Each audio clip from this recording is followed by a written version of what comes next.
menyembah yang dikenal, menyembah yang dicinta. Alangkah mulia, alangkah senangnya menyembah yang dicinta, betul-betul menambah rindu. Menyembah yang dicinta membuat kita tidak sabar untuk ketemu dia. Menyembah yang dicinta berlama-lama pun rasanya sebentar saja. Assalamualaikum warahmatullahi wabarakatuh.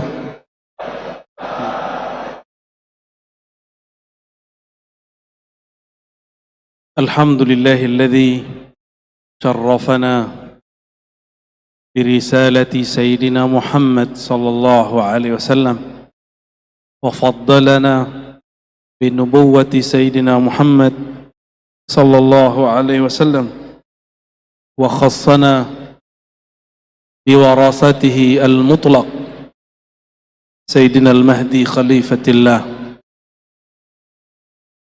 وجعل ختم الأولياء نبيا من أنبيائه السابقين ألا وهو سيدنا عيسى وخضر وإلياس عليهم الصلاة والسلام. أما بعد، اللهم افتح لنا يا فتاح فتوح العارفين وعلمنا يا عليم علما ينفعنا علما يقربنا إليك وإلى حبيبك سيدنا محمد صلى الله عليه وسلم. Puji syukur kepada Allah. Ini malam kedua di Tanah Tidung. Saya kira tadi Tanah Tidur, ternyata nama suku ya. Sedikit-sedikit bahasa orang sini ya. Ada mirip-miripnya sama orang Sabah, ada mirip-miripnya sama orang Brunei. Kayaknya masih saudara itu. Nikmat yang paling kuat, yang paling besar kita terima, itu nikmat Nabi Muhammad sallallahu alaihi wasallam. Jadi kalau ditanya nikmat apa yang paling besar yang kau terima hai umat manusia, jawab Nabiina Muhammad sallallahu alaihi wasallam. Enggak ada nikmat Nabi Muhammad sallallahu alaihi wasallam, enggak ada kita ngumpul-ngumpul begini, beda suku, beda bahasa, jumpa. Alhamdulillahirabbil alamin. Semoga nikmat ini Allah kekalkan. Dan salah satu daripada bukti beliau itu pernah ada dan selalu ada dua. Ada ahli warisnya, ada pewarisnya. Ahli warisnya alhamdulillah berhadir beberapa orang yang bernasab kepada darah baginda Nabi Muhammad SAW. Dan yang kedua ada pewarisnya, yaitu orang yang mewarisi nur Nabi Muhammad SAW. Kita doakan beliau-beliau itu diberkahi hayatnya oleh Allah Subhanahu wa taala. Amin ya rabbal alamin. Mau ngaji apa nih? Malam tadi nggak ikut semua kan? Mumpung masih Muharram, tema yang dibuat zikir sholawat. Maka insya Allah Pak Bupati dan Pak Ketua, the King of Jomblo. Maaf, saya udah minta maaf kemarin, minta maaf lagi malam ini.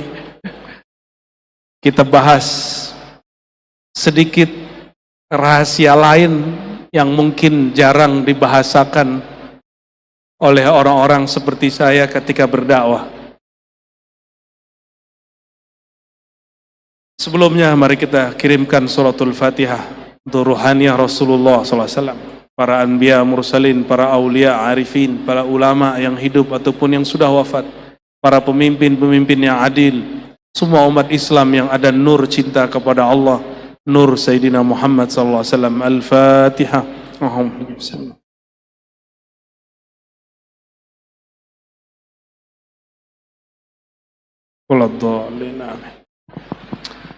Yang saya hormati, cintai Abangda Bupati Bang Ibrahim Ali. Orang nama Ibrahim cukup, ini nggak puas tambah Ali. Dan dahsyatnya wa aliyun babuha, aku kota ilmu. Coba bayangkan kota, Kota itu ada gedungnya, ada tamannya, ada kantor-kantor, ada semua fasilitas. Pintunya Ali. Wa Aliyun babuha. Sayyidina Ali pintunya. Semoga karena beliau sebagai pemimpin menjadi pintu amanah dan adil. Amin ya rabbal alamin. Begitu juga ciri-ciri pemimpin yang baik. Allah kirim di kiri kanan depan belakangnya orang-orang yang soleh. Soleh bukan orang banyak sholat saja. Soleh itu sesuai lisan dengan kolbunya.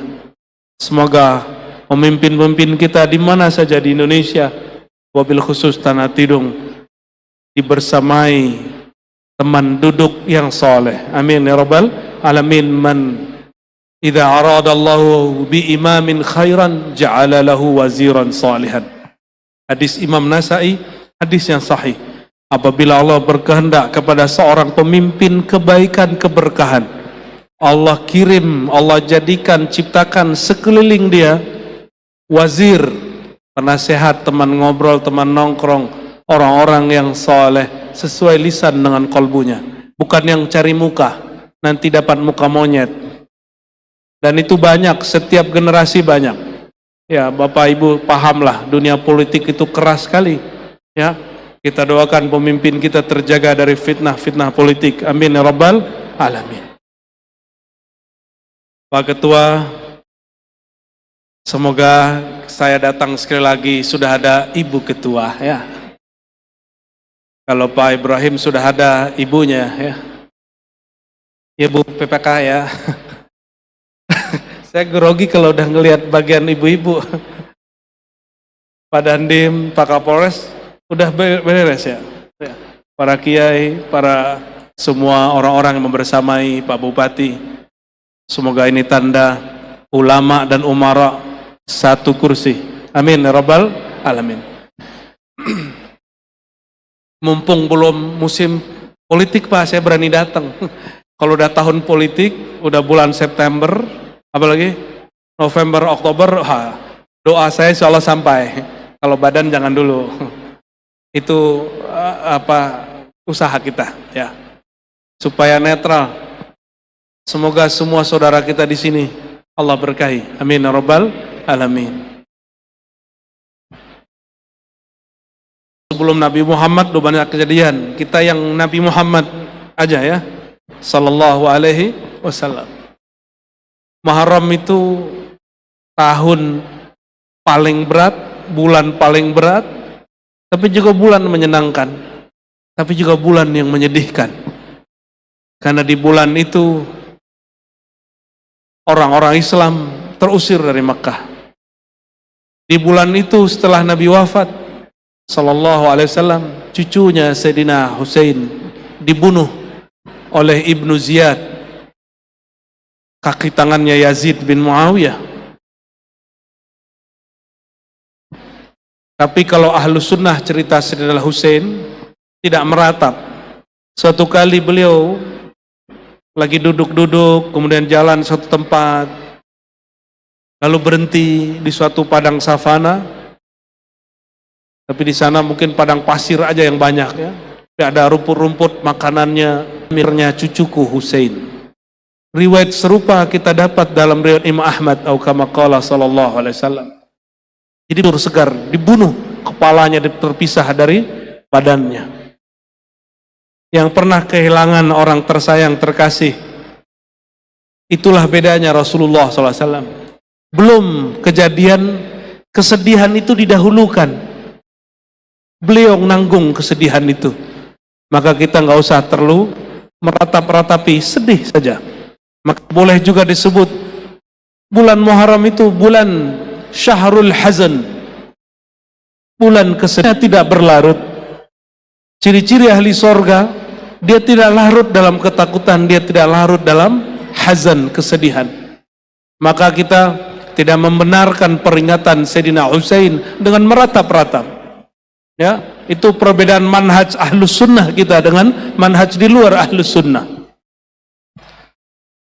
Tapi yang paling penting bulan Muharram bukan wafatnya Sayyidina Husain. Bulan Muharram boleh disebut bulan Nahdah, bulan kebangkitan. Sahabat meninggalkan semua yang dia suka di kampungnya, pindah ke negeri Madinah. Tapi 3 tahun bahkan 5 tahun di riwayat Tirmizi, sebelum hijrah Sayyidina Muhammad SAW dan para sahabat, di bulan Rajab Sayyidina Muhammad SAW diperjalankan Isra. Tempat pertama turun Buraq itu di mana? Itu di negeri Yathrib. Jadi Buraq turun, Nabi SAW sholat 2 rakaat. Tempat beliau sholat itu yang jadi mihrab. Apa kata Sayyidina Jibril? Ya Muhammad, ini tempat hijrahmu nanti. Jadi seorang Nabi itu sudah dikasih tahu kejadian masa depan, tapi mereka tidak boleh bergerak sebelum diizinkan. Gak boleh bergerak dengan nafsu. Oleh ulama-ulama tua kita disebut ini ilmu gerak, gerak hati. Silakan Pak Bupati, Pak Ketua ya, dipelajari ilmu ini. Pak Dandim, ini penting sekali ini, ilmu gerak hati. Kalau nggak tahu rumusnya, cukup sholat 2 rakaat. Gampang toh syariat Islam. Jadi semua makrifat ilmu hakikat ada di dalam sholat. Maka orang ahli makrifat pasti sholat, karena semua kunci ada di situ. Selesai sholat, lanjut perjalanan. Dalam perjalanan ini sering saya kisahkan, Sayyidina Musa terlihat di kuburnya. Nabi Musa sudah meninggal ya, sudah wafat.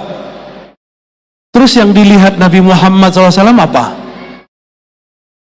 Nabi Musa dalam kubur. Itu sholat apa? Yang sholat siapa? Kan Nabi Musa sudah meninggal 2000 tahun yang lalu. Sholat apa itu, Pak? Ada syariat setelah mati. Orang kalau udah mati wajib sholat nggak? Kata wajib itu bagi yang punya badan. Kalau badan sudah pisah dengan nyawa, sholat itu bukan lagi wajib, tapi kebutuhan. Maka orang yang sudah butuh sholat, dia sudah mati sebelum mati. Ini sholatnya masih terpaksa nggak nih? Nggak enakan gitu? Atau masih harap pahala? Masih ya?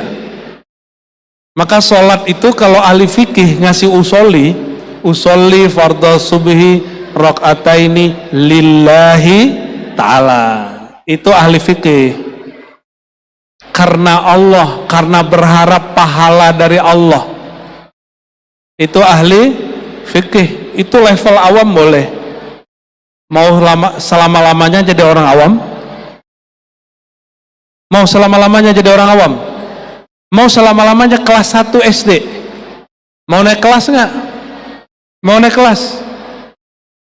Tapi kata kiai nanti bid'ah ini. Kita buka atu aja ya. Ada lillah, ada billah. Ada lillah, ada bil. Jadi kalau baca usolli fardal maghribi thalatha raka'atin billahi ta'ala. Baca dulu lillahi. Kalau saya baca 3. Lillahi wa billahi. Ada lagi lanjutannya. Ada lagi lanjutan 3 tuh, ada lagi 3 kali 3. Kalau dibaca panjang, baru kita takbir.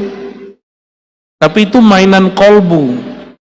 Bisa dilafazkan, boleh juga tidak dilafazkan. Apa arti billah? A'udzu billahi minasyaitonir rajim. Apa arti billah? Aku berlindung kepada Allah. Itu terjemahan, bukan ilmu itu. Terjemahan cuma translate, cuma mindahin bahasa. Burung beo, atau burung beo, cuma ngulang kalimat, tapi nggak paham maknanya. A'udzu, aku kembali berlindung. Kalau dalam bahasa Melayu lama, ini kan pesisir ini orang Dayak Melayu nih ya, benar gak? Kalau guru kami mati, kita sebut Tuan Syekh berlindung ke hadirat Allah. Apa arti berlindung? A'udzu,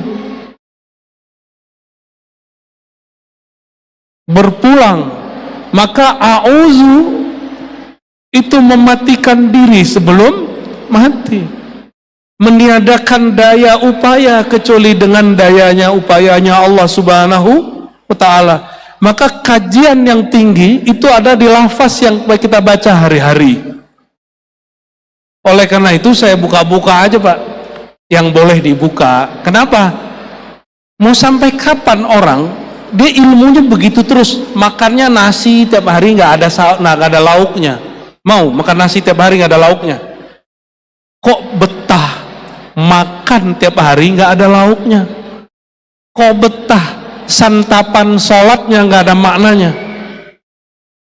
Sholat itu qutul qulub, qutur ruh. Sholat itu makanan ruh, makanan kolbu. Kalau nggak diberi makna, nggak ada rasanya. Itu yang membuat orang buru-buru mau selesai sholat, cepet-cepet kalau sholat.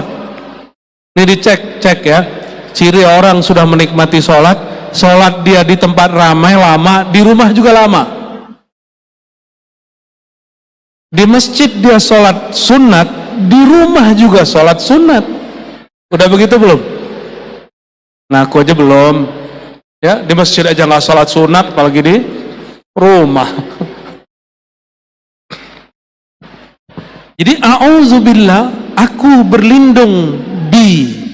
Terjemahan harfiah bi apa? Secara translate ba. Apa arti ba? Bismillah, dengan nama Allah. Billah, dengan Allah. Sebenarnya ada ilmu namanya ilmu titik, tapi saya nggak boleh buka Pak, biar penasaran aja ya. Jadi titik di bawah batu ada ilmunya, tapi itu ilmu tengah malam itu. Maka a'udzubillah, aku berlindung menghabiskan semua sifat-sifatku yang nyata hanya sifat Allah, menghabiskan semua fiil perbuatanku yang nyata hanya perbuatan Allah. Jadi kalau takbir yang bikin kita bisa angkat tangan siapa? Allah, betul. Yang bikin kita bisa ruku siapa? Allah, benar. Yang bikin kita bisa sujud ya Allah. Kalau begitu, pantas nggak gerak-gerak Allah, tubuh milik Allah, nyawa milik Allah, ruh hembusan Allah, lalu minta upah pahala dari Allah? Pantas nggak? Saya minjam mobil bagusnya Pak Bupati, dipakai 5 hari, keliling-keliling lah ini Kalimantan. Habis pulang saya bilang, Pak Bupati, saya sudah pakai mobil Pak Bupati 5 hari, mana hadiahnya? Itu waras nggak? Maka ketidakwarasan itu diajarkan hari ini. Mau diajarkan yang nggak waras-waras begini? Mau jadi nggak waras Pak, jadi waras. Maka orang waras itu disebut arif, bahasa Arabnya. Orang yang arif, udah jadi bahasa Melayu. Orang yang bijak, orang yang mengerti, yang mengerti bahwa gerak dia dalam menyembah Allah adalah gerak Allah sendiri. Itulah makna a'udzu billah, itu makna la haula wala quwata illa billah. Ilmunya nggak tinggi-tinggi kok, bacaan sebelum baca Quran sama bacaan dengar azan. Jadi kalau orang nanya, kenapa nih Ar-Razi ini buka ilmu tinggi? Gak ada yang tinggi, ente aja jarang denger ya. Yang dibuka cuma la haula wala, auzubillah, bismillah. Apa yang tinggi? Kajian puncak saya nggak jauh-jauh, cuma syahadat, nggak jauh-jauh. Jadi kajian puncak itu syahadat, nggak ada tinggi-tinggi. Syahadat rukun Islam bukan? Rukun Islam. Nggak ada kajian lebih tinggi dari kajian syahadat.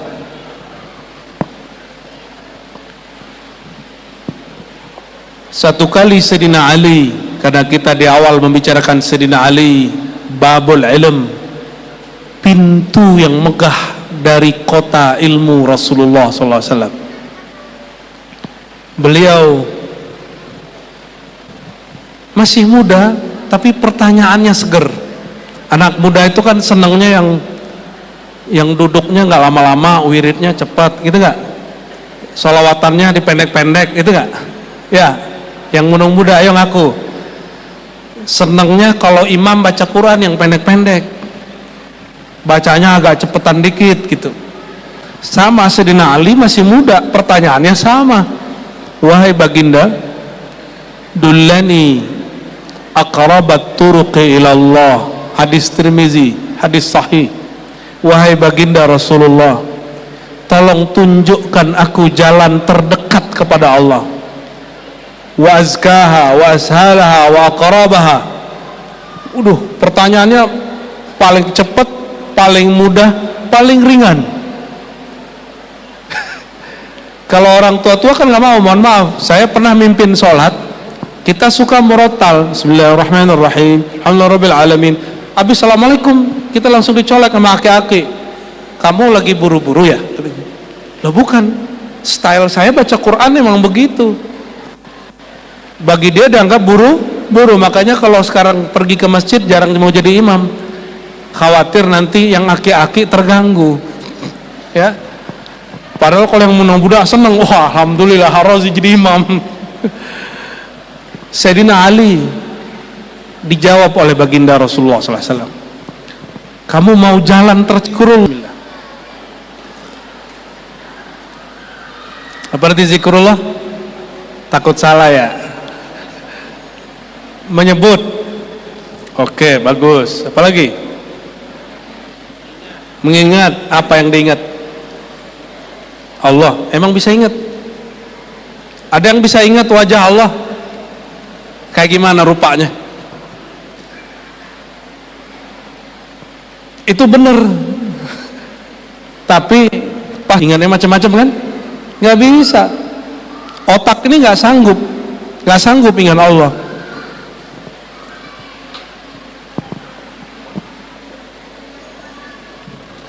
Maka zikir itu mengingat, mesti tahu pakai apa ngingatnya. Pakai otak, pecah otak kita. Maka ada orang gila, katanya belajar torikot, gila. Itu bukan torikot, dia keliru, tandanya nggak punya mursyid.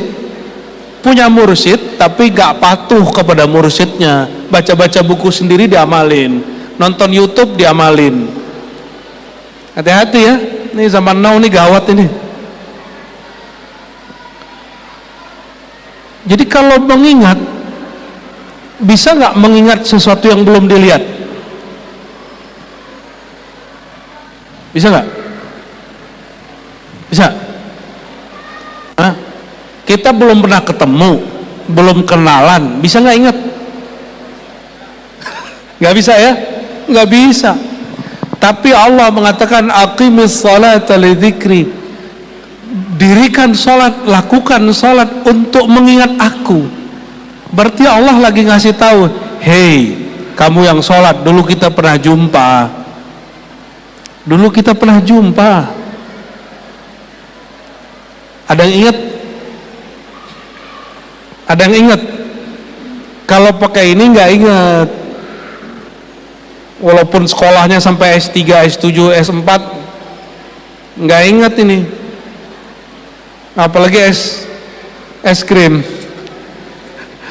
nggak bisa ingat di otak Pak. Jadi jangan coba-coba mikirin Allah, haram hukumnya. Maka imam ahli hakikat, murid Sayyidina Ali, juga murid Rasulullah, Sayyidina Abdullah bin Abbas, apa kata beliau? Jangan pernah pikiranmu mikirin Allah. Kalau mau mikir, pikirin perbuatan Allah. Sifat Allah aja nggak sanggup kita pikirin. Jangan berpikir tentang Allah. Maka Quran perintahnya alam difikirkan, Allah dizikirkan. Alladzina yazkurunallaha qiyaman wa qu'udan wa ala junubihim wa yatafakkaruna fi khalqis samawati wal ard. Yang disebut orang pintar itu, yang pintar orang yang mampu menggunakan alat dalam dirinya sesuai fungsinya. Akal pikiran bukan memikirkan Allah, akal pikiran mikirin alam. Kalau Allah, alladzina yazkuruna Allah, orang yang berzikir mengingat Allah. Pakai apa ingat Allah? Dijawab dalam surat Al-Anfal ayat 2, Ar-Ra'd ayat 28. Ala bidzikrillah tatmainnul qulub. Zikir itu tempatnya di kolbu, bukan di. Terus lisan ngapain? Ini cuma terjemahan hafalan. Mohon maaf kalau di keluarganya terjadi. Ada di keluarganya yang stroke nggak? Stroke, tahu stroke? Bukan stroke bayaran, bukan. Iya, yang ada penyumbatan otak atau pecah pembuluh otaknya. Itu lidahnya bisa ngomong nggak? Nih hati-hati, jangan sombong sama hafalan, jangan sombong sama suara. Hati-hati itu lidah. Jangan nyakitin orang selama hidup. Jadi suara bagus kayak lidah kita fasih, kayak hafalan Quran bagus, suaranya merdu. Tunggu, itu ada jatahnya. Ada masa lidah ini nggak bisa baca, keluh.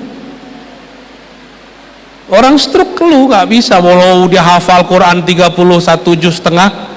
Emang ada Quran 31 juz? Nggak ada. Juz ke 31-nya juz Al-Fuqat. Nggak ada. 30 juz saja. Itu hilang kalau hafalan dia cuma taruh di sini.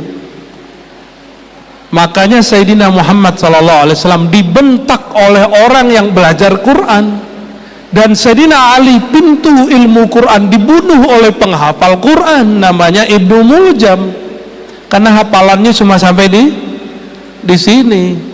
Itu kelompok yang namanya Khawarij. Jadi jangankan orang-orang kayak kita ini di masjid, Sayyidina Ali dibunuh sama dia, Sayyidina Rasulullah SAW dibentak oleh mereka. Jadi Pak Kiai nanti dibentak mereka, maklum aja Pak Kiai, nanti bakal ada orang bentak Pak Kiai ini karena jenggotnya nggak ada, sarungnya di atas mata kaki, apa di bawah mata kaki nih. Guru saya di Bintaro, di Jakarta, dibentak oleh mereka, padahal S1, S2, S3-nya di Timur Tengah.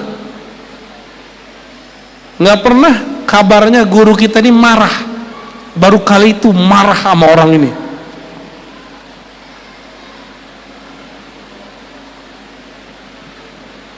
Nah, tapi jangan bahas itu ya. Nanti hot lagi, panas lagi. Jadi siapa yang ingat Allah? Idza dzukirallah wajilat qulub. Jika disebut nama Allah, di mana disebutnya? Di kolbu, baru bergetar kolbunya. Kalau di lidah mah lidah cuma gini-gini doang. Khawarij hafal Quran cuma sampai di kepala, tembus ke sini tidak. La yujazi taraqihim, nggak tembus apalagi masuk kolbu. Itu sebabnya riya jadi muncul, karena nggak masuk ke kolbu. Jadi yang diajarkan Sayyidina Nabi SAW kepada Sayyidina Ali, zikrullah itu lengkap dengan cara bacanya. Itu tadi hadis riwayat Tirmizi.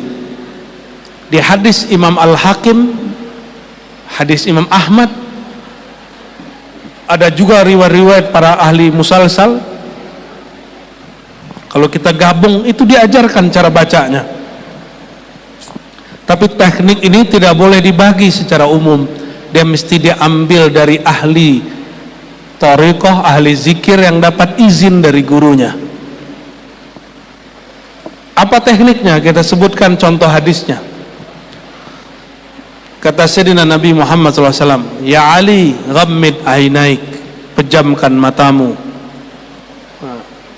Berarti teknik mejam mata bukan buatan sufi. bukan buatan Abah Gurus Kumpul, bukan buatan Dato Kalampayan, bukan buatan Syekh Seman Al-Madani, apalagi Seman Al-Banjari, bukan. Itu langsung diajarkan baginda Nabi Muhammad sallallahu alaihi wasallam. Maka zikir pejam mata itu sunnah yang dibid'ahkan hari ini, ya. Sunnah yang salat itu tujuannya apa?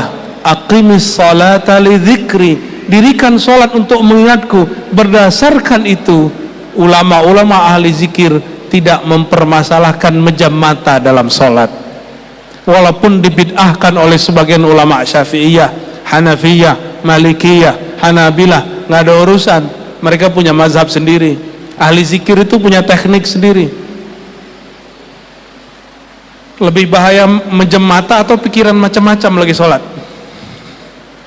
Lebih bahaya mana? Pikiran yang macam-macam. Jadi sudah dapat rumusan? Kalau ingat Allah pakai, dan itu mesti diambil dari ahli kolbu, sirnya, rasanya harus dijemput, mesti diambil, nggak ada di kitab. Kitab tuh nggak ada nyawanya. Mau kita nyantri 1000 tahun nggak ketemu di kitab. Di kitab cuma tata cara yang zahir, mesti diambil dari ahlinya, dari orang yang nyambut ilmu itu dari ahli kolbu sebelumnya. Orang ini nyambung kepada orang sebelumnya, bersambung kepada ruhaniyah baginda Nabi sallallahu alaihi wasallam.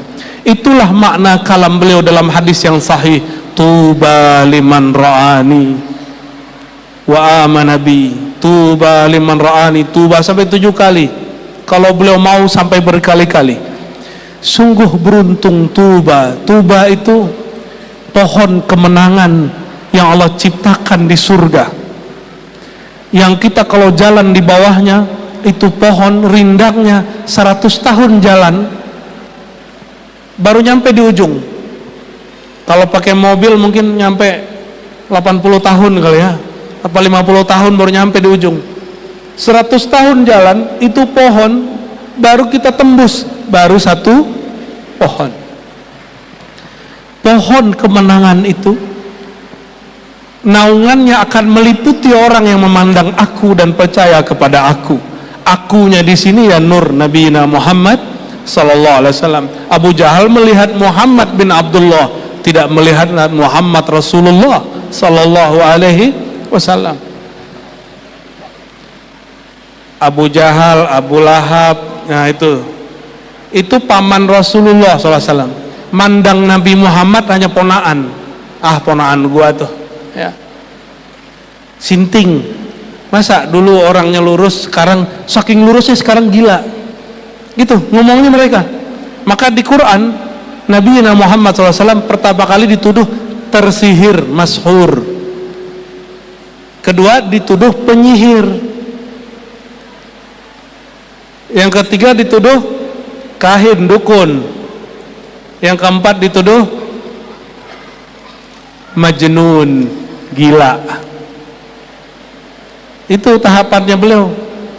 Kalau digabung nih semua, dolalim mubin, dituduh sesat. Intinya difatwain sesat sama orang semasanya. Nah, ini kabar buruk nih ya. Semoga negeri kita aman dari begitu, Pak Ketua MUI ya, pengurus MUI. Jangan suka-suka memfatwakan orang sesat. MUI diciptakan bukan untuk memfatwakan orang sesat, tapi untuk membina umat. Sepakat? Maka kita sangat menentang kalau MUI suka fatwa-fatwain orang. Itu sama kayak negeri jiran tuh sebelah, beda faham dikit fatwa, beda fatwa cabut tauliah. Tahu tauliah gak? Izin mengajar. Alhamdulillah negeri kita nggak begitu ya. Alhamdulillah ya. Kalau di negeri kita ini, kalau ada di jiran nih, kayak Guru Abbas tuh langsung dilarang ngajar itu. Serius. Karena buka kajian Ma'rifatullah, Ma'rifatur Rasul. Kayak Abah Gurus Kumpul dilarang itu. Ini bersyukurnya, alhamdulillah rabbil alamin. Maka para dai, para ulama Jangan-jangan kita yang kurang bersyukur. Bisanya ngeritik pemimpin, tapi kurang bersyukur kepada Allah. Karena kebebasan yang diberikan oleh pemimpin kepada kita berdakwah, kita nggak diteror, Pak, nggak dijegal. Mohon maaf nih Pak Dandim, Pak Dandim pernah dulu jegal kiai nggak waktu zaman muda-muda dulu? Jujur nih. Alhamdulillah enggak ya? Oh, alhamdulillah. Oh, generasi muda berarti nih Pak Dandim nih ya. Kiai saya, guru saya, tokoh masyumi, ceramah bab amanah dan adil. Turun langsung dipanggil sama Pak Kodim. 7 jam ditanya, lama-lama jadi murid. Untung guru kita pinter ngomong. Itu tahun 97, 98 reformasi. Umur guru kita sudah tua saat itu, umurnya sudah 73. Udah 73 masih dipanggil-panggil sama Pak tentara kan? Zaman itu. Coba sekarang orang teriak-teriak, turunkan presiden, dia ditangkap nggak? Nggak ada. Orang lupa dengan memori ini, memori kebebasan berceramah. Maka kita wajib bersyukur, ya. Buat maulid pakai surat izin nggak? Ya, yang punya majelis, antum buat majelis pakai surat izin nggak? Udah bersyukur. Bersyukur, jadikan majelis maulid majelis syukur. Kawan saya di jiran sana kalau mau bikin maulid, cari apartemen yang nggak ada orang tahu. Tamatan Yaman, nggak boleh, karena nggak dapat tauliah. Kata Pak Kapolres semalam tadi, oh di sini kalau ada tamatan Yaman, kita jagain kalau maulid. Jangan sampai ada yang ganggu, kalau perlu tutup jalan. Ada nggak negara Islam yang begitu? Coba bikin maulid di Saudi, ditangkap askar ente. Ngumpul-ngumpul, bikin ngumpul-ngumpul di Mesir, berat. Cuma karena orang kurang siru fil ard, kurang jalan di muka bumi, maka dia kurang bersyukur kepada Allah Subhanahu wa ta'ala. Maka nggak bergetar hatinya dengan bersyukur. Ustadz-ustadz, dai-dai, khotib banyak sekali ngomong syukur di mimbar, tapi dia nggak pernah mensyukuri mimbar yang dia injak itu, dia nggak syukuri. Ini saya lagi nyeramain diri saya nih Pak Ibu, ya. Makanya saya jarang sudah khotbah Jumat. Sudah jarang khotbah Jumat. Takut rukun dan syaratnya kelewat. Tapi jangan takut ya, nanti nggak ada yang khotib di sini. Salah tinggal dibenerin, tinggal sholat zuhur habis sholat itu. Oke, kembali ke yang tadi. Jadi kalau zikir pakai apa? Tadi pertanyaannya saya ulang. Zikir mengingat. Oke. Kalau belum jumpa bisa ingat? Berarti perintah zikir Allah perintahkan di Quran karena Allah ingin ngasih tahu, hei hambaku, kita dulu pernah jumpa. Sekali jumpa, selama-lamanya pasti jumpa.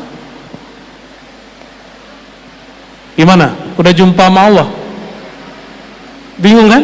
Karena pakai ini. Kalau jumpa dengan kekasih, deg-degan nggak? Sayyidina Abu Yazid Al-Bustami, sezaman dengan imam-imam ahli hadis, kalau mau sholat dadanya deg-degan, bukan takut tapi rindu. Dia rindu. Ada yang sholat rindu, kalau perlu sholatnya cepat-cepat ya. Nggak kebayang kan? Oke, saya kasih contoh. Jika bapak ibu saudaraku pernah jatuh cinta, mau jumpa sama orang yang dicinta, deg-degan nggak? Deg-degan nggak? Ibu Bupati gimana? Deg-degan mau ketemu Pak Ibrahim? Ya, bener ya? Halo, Bang. Dulu deg-degan mah ketemu doi. Ya, bener. Dulu mau jumpa, mau janjian, mau ngedate, deg-degan nggak? Betul nggak? Pengen terlihat rapi, pengen terlihat sempurna, bentar-bentar lihat kaca, ya kan? Emang muka kita begitu, kaca disalahin. Kenapa? Karena kita kenal mau yang kita temui dan kita cinta kepada dia. Sudah mulai connect? Nih, perhatiin. Semua keindahan di alam, kecantikan wajah perempuan, ketampanan wajah laki-laki, itu cuma 0,0 dari percikan keindahan Jamalul Mustafa sallallahu alaihi wasallam, keindahan ketampanan baginda Muhammad sallallahu alaihi wasallam. Maka beliau mengatakan itu Yusuf yang membuat perempuan melukai dirinya dan tidak merasa sakit. Itu baru separuh dari kepada ketampananku, tapi disembunyikan beliau. Makanya beliau ngembalain kambing, berdagang, menikah dengan berondong, ya. Karena nggak ada yang sanggup. Maka Sayyidina Abu Bakar Siddiq tidak sanggup melihat wajah baginda Nabi Muhammad SAW, nggak sanggup. Sayyidina Ali pun nggak sanggup. Sayyidina Ali kalau mau nanya, kalau nggak lewat Fatimah, lewat Ubadah bin Samit. Bro, titipan. Nabi langsung tahu yang nanya nih pasti mantu gua nih, ya. Pertanyaannya horor-horor, kadang jorok-jorok juga, vulgar gitu, persoalan fikih. Itulah hebat Sayyidina Ali, yang nggak kepikiran sama orang dipikirkan sama dia. Maka beliau mengatakan semua keindahan yang ada di semesta itu dari keindahan wajahnya sallallahu alaihi wasallam. Maka kita selalu manggilnya ya Jamal, ya Zal Jamal. Itu sebabnya, Pak. Jujur aja, kalau habaib lebih cakep dari kita kan rata-rata, ya bener ya, kulitnya lebih bersih gitu ya. Tapi karena tinggal di Kalimantan gosong juga ya Bib ya. Coba sama samping itu kan beda tuh, ya, sama samping belakangnya beda lagi tuh, ya. Bening sendiri, Beb. Kenapa? Karena ada darah Nabi Muhammad sallallahu alaihi wasallam. Dan kita nggak bisa iri dengki. Kenapa? Coba tanya sama Habib, emang dulu rencana lahir sebagai Habib? Enggak. Makanya pasti Habib sejati nggak pernah banggain nasab. Takut dia punya nasab ini. Syukur ia takut juga karena amanah. Itu urusannya karena dulu jumpa Nabi SAW dalam kondisi tertentu, maka dilahirkan sebagai sayyid, ada yang dilahirkan sebagai ulama. Jadi kita pernah jumpa? Kita pernah jumpa, tapi bukan fisik ini. Tubuh ini jumpa, tambahkan umur. Umur Bapak sekarang berapa? 40, tambahin 9 bulan di perut, berarti 41 lah ya. Ya, baru segitu. Otak kita nggak sanggup mengingat Allah karena otak kita baru seumur 40-an tahun. Ada yang paling tua di sini umur berapa? 70, 80. Otaknya berumur 70, 80. Nggak sanggup. Kenapa? Allah sudah ada dari sebelum itu. Allah wujud qidam, baka Allah itu qadim, sudah ada sebelum itu. Ma la yasbikuhu adamun, yang tidak pernah tidak ada dan selalu ada. Bahkan kalimat ada belum ada, Allah sudah ada. Pusing kan?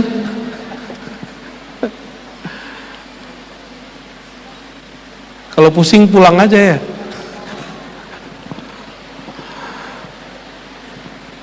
Dalam badan ini itu yang bisa ingat Allah. Apa yang Allah hembuskan ke dalam diri kita? Roh penyawa. Roh penyawa. Roh. Nafakhtu fihi min ruhi. Aku hembuskan kepadanya sebagian dari rohku. Rohku bukan zatku. Jadi jangan salah paham. Allah tidak pernah membagi zatnya ke kita, nggak pernah. Yang dibagiin ke kita hembusannya. Ruh itu menjadi akar kata dari semua kalimat kasih sayang. Rahmat, Rahman, Rahim, rahmatan lil alamin. Maka orang kalau punya rohani pasti ada kasih sayang di kolbunya. Ada seorang sahabat datang kepada baginda SAW, ya Rasulullah, hatiku keras, gak bisa zikir. Apa kata Nabi SAW? Kamu cari orang yang hidupnya paling susah, bapaknya gak ada, emaknya gak ada, santuni dia, peluk dia, usap kepalanya. Dia datangin itu anak yatim piatu, dia usap, dia santuni, dia peluk, baru dia ingat, ini Rahman Rahimnya Allah Subhanahu wa ta'ala. Jadi zikir itu nggak hanya di atas sajadah, ada zikir amali, zikir beraktivitas. Ini yang susah-susah nih kolbunya nggak bisa zikir, cari orang hidupnya paling susah, bantu dia, nanti minta doa sama orang itu, coba rasakan getaran doanya, nanti berasa.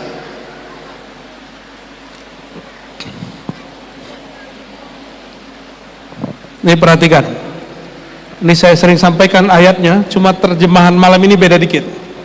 Wa mimma razaqnahum yunfikun, dari yang kami rezekikan, sebagian yang kami rezekikan mereka infakkan, mereka bagi. Infak itu artinya apa? Bagi. Rezeki itu ada dua, ada rezeki zahir, ada rezeki batin.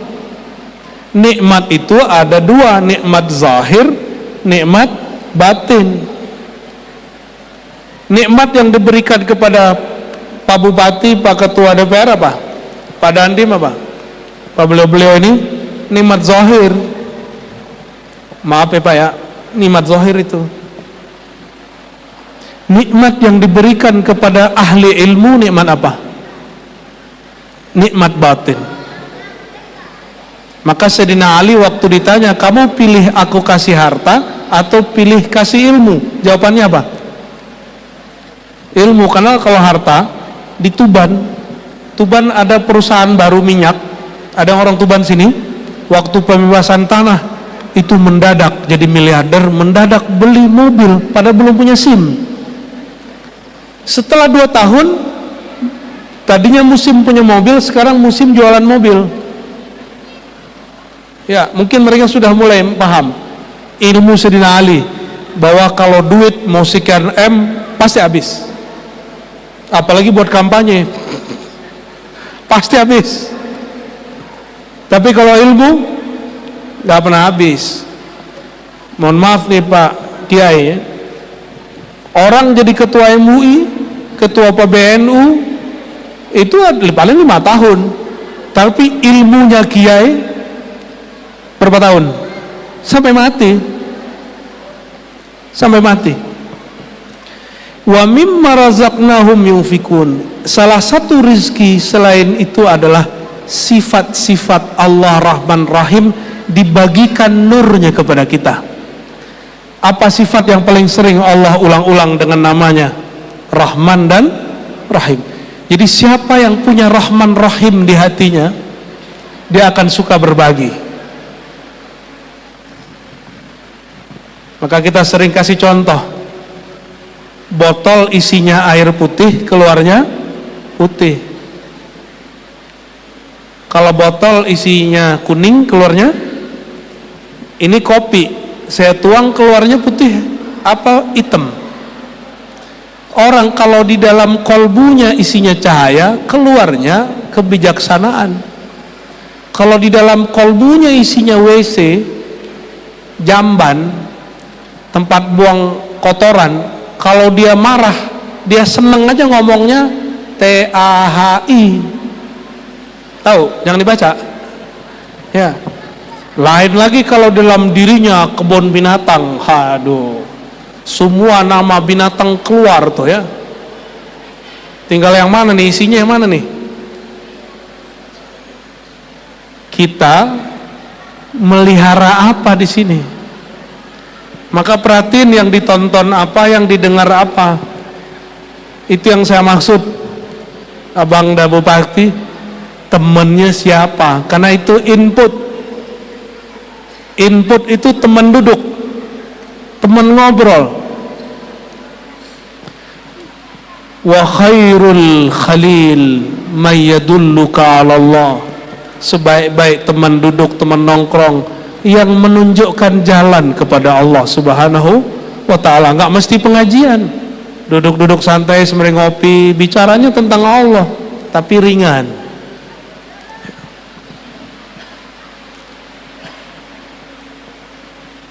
Satu kali Nabi Muhammad SAW, hadis Sahih Bukhari, dikabarkan bahwa anak cucunya naza, sakarat. Maka beliau datang dan beliau melihat cucunya sakarat, beliau menangis. Sahabat nanya, ini kelasnya orang Arab nih, udah ketemu Rasulullah SAW masih keras. Apa kata dia? Ya Rasulullah, apa-apaan ini? Kok engkau menangis? Dan jawaban Nabi ngena. Jawabannya langsung menghajar isi kalbu dia. Apa kata Nabi Muhammad SAW? Zalika tilka rahmatun wada'aha fi qulubin man sya'a min ibadih. Hadis sahih ini. Itulah kasih sayang Rahman Rahimnya Allah, yang Allah titipkan nurnya di dalam dada hamba yang dia kehendaki, yang dia pilih. Maka saya yakin yang hadir malam ini itu orang yang dikehendaki dapat nur Rahman Rahim Allah. Amin ya rabbal alamin. Maka nanti kalau ada kucing jangan ditendang Pak ya, apalagi kalau anak berisik di masjid, jangan ditendang, dididik ya. Rasulullah SAW lagi khutbah, tiba-tiba Sayyidina Al-Hasan Husain lagi main, dipeluk, beliau turun, dipeluk, bahkan dibawa ke atas mimbar. Apa kata beliau? Ini dua orang ini Sayyidah Syababi Ahlil Jannah, pemimpin pemuda di surga. Ada orang tua nggak di surga? Nggak ada kan? Berarti semuanya pemuda. Nah, maka Abah tenang Mbak ya, tenang Pak ya, yang sudah berumur di atas 40 tenang, nanti kita seumuran semua. Cuma kalau di sini kita beda umur, beda jatah, beda nasib. Di sana kita semua seumur dengan Nabiullah Isa diangkat. Cari sendiri umur berapa beliau diangkat. Seger. Siapa pemimpinnya? Sayyidina Al-Hasan, Sayyidina Al-Husain. Kira-kira kalau anaknya begitu, bapaknya gimana? Sayyidina Ali, bapaknya pemimpin sallallahu alaihi wasallam ya.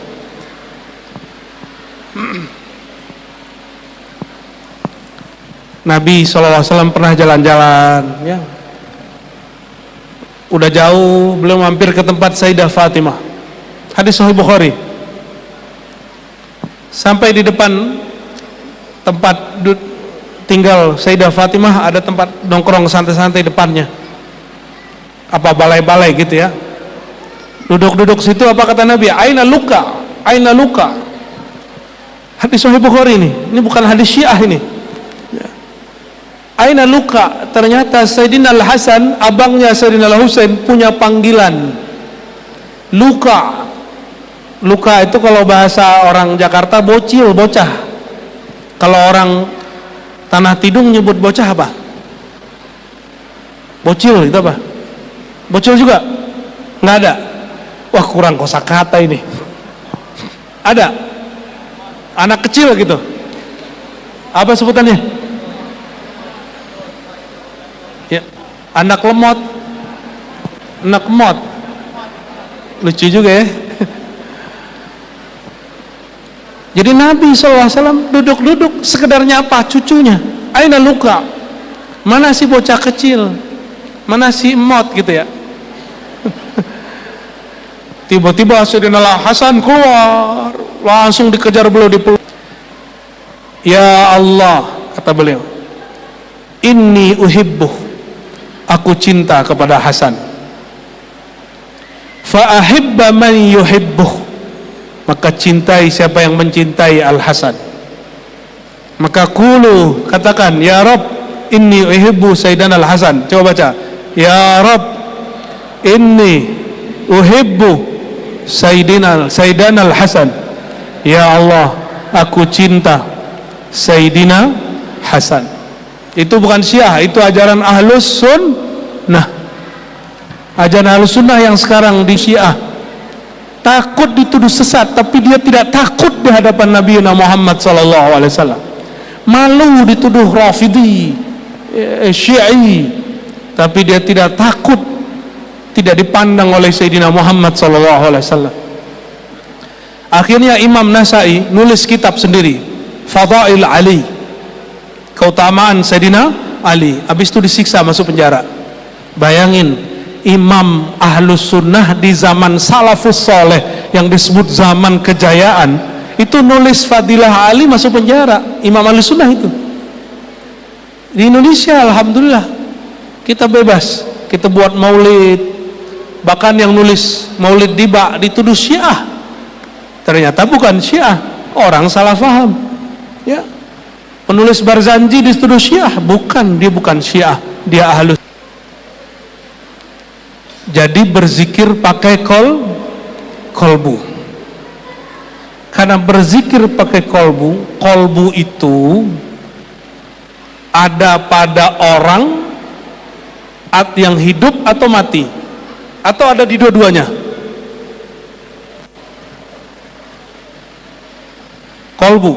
Kolbu ikut mati nggak waktu orang mati? Kolbu ikut mati saat orang mati? Itulah yang dilihat Sayyidina Muhammad SAW waktu Sayyidina Musa sholat di kuburnya, padahal badannya sudah mati. Kolbunya, rohnya masih utuh. Maksud saya menyampaikan ini, Bapak saudara saudariku, Bapak Ibu, umur ini ada jatahnya. Syukur-syukur umurnya panjang. Kata Nabi Muhammad SAW, umur umatku, umru ummati ma baina sittin ila sab'in wa qalilun ma yujawiz zalik. Hadis Sahih Bukhari. Umur umatku hanya antara sittin dan sab'in, antara 60 sampai 70, sedikit yang lewat 70.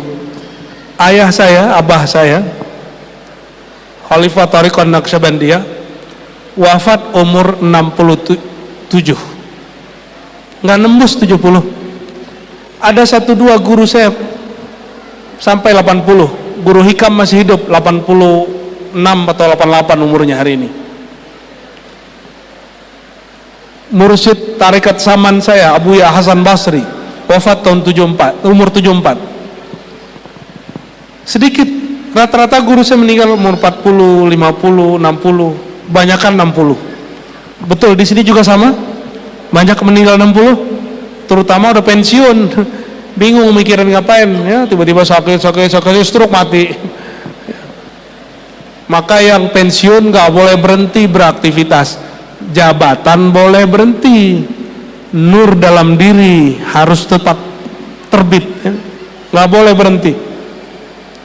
Maksud saya sederhana, yang umurnya panjang abadi itu kolbu, Allah yang abadikan, ruh Allah yang abadikan.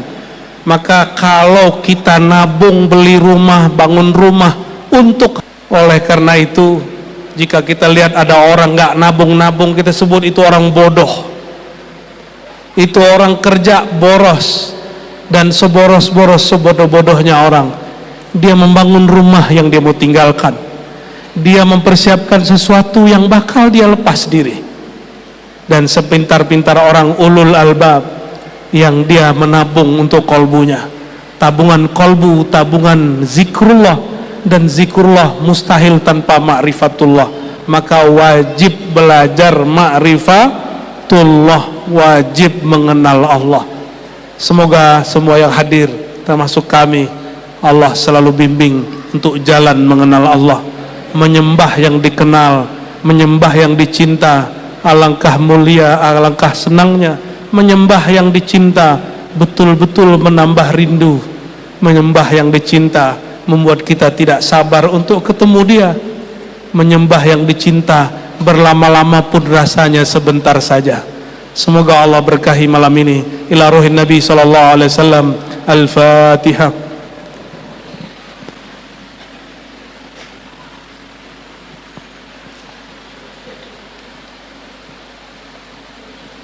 اللهم يا رحمن الرحيم يا كريم يا عظيم إنا نعوذ بك ونلوذ بك إنا نعوذ بك ونتوسل إليك بحبيبك اللهم إنا نتوسل بك بأقرب الوسائل إليك اللهم إنا نتقرب إليك بأسمائك وصفاتك وبذاتك وبنور نبيك محمد صلى الله عليه وسلم اللهم يا الله. Mohon sampaikan salawat dan salam kepada Nabi Muhammad sallallahu alaihi wasallam. Ya Allah, mohon sampaikan salawat yang dibaca jamaah malam ini kepada ruhaniah Rasulullah sallallahu alaihi wasallam. Ya Allah, mohon terima salawat kami dan sampaikan kepada kekasih kami, kekasih Engkau Nabi Muhammad sallallahu alaihi wasallam. Ya Allah, mohon kekalkan nama kami sebagai umat Nabi Muhammad sallallahu alaihi wasallam. Ya Allah, jangan hapus nama kami sebagai orang yang mengikuti Nabi Muhammad SAW. Ya Allah, tetapkan kami sampai nanti, ya Allah, sampai wafat kami, bahkan setelah itu, ya Allah, sebagai orang yang mencintai kekasih yang paling kau cintai, ya Allah. Allah marzuqna hubbaka wa hubba ma yuhibbuk. Ya Allah, mohon beri kami, bagikan kepada kami rasa cinta kepada Engkau. Jika belum, ya Allah, mohon bagikan kepada kami rasa cinta kepada orang yang mencintai Engkau. Jika tidak juga, ya Allah, ij'al lana al-amal alladhi yuballighuna ila hubbik. Mohon walaupun satu amal, dua amal, tiga amal, tolong Engkau buat diri kami mencintai amal itu sehingga Engkau jatuh cinta kepada kami. Allahumma ya Allah, salat kami tidak pantas Engkau terima, ya Allah. Zikir kami tidak pantas, tidak patut disampaikan kepada Engkau, ya Allah. Sedekah kami kurang tulus, ya Allah.